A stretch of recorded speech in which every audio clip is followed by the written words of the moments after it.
Fa nitondra ny heviny manoloana kosa ny fisian'ny fangatahana famitoviana ny fitantanana an-tsoratra na PV ny ministra amin'ny sanany fifandraisana amin'ny androm-panjakana Manantsoa Victor. Arahantsika avy hatrany ny andindin'izay.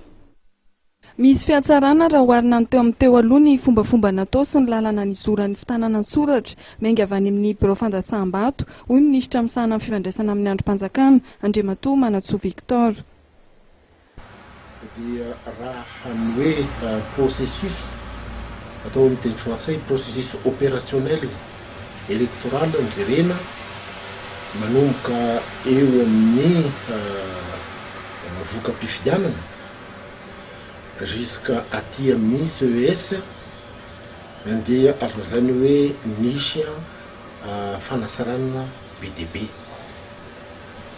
satria le procès verbaux dia 50 exemplaires no tsy maintsy atao isaky ny bureau de vote.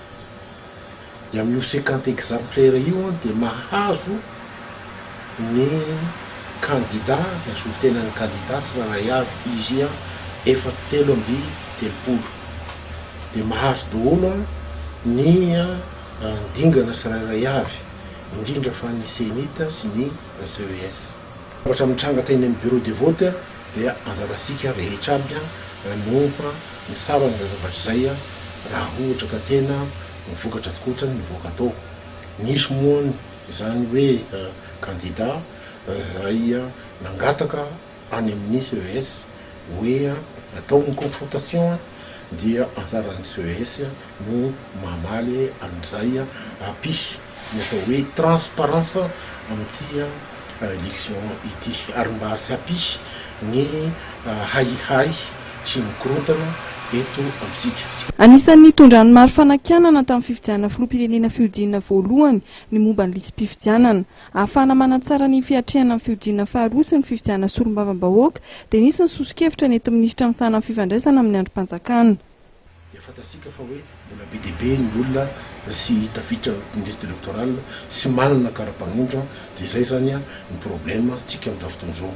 Anjaran'ny senity no manapa-kevitra inona ny fanasarana izay azo atao alohan'ny zany deuxième tour izay indrindra fa hiatrehana ny fifidianana ny solombavam-bahoaka fa basapisy korotana eto amintsika mba tena hoekeny be sy ny maro koa ny fifidianana izay hivoaka eo.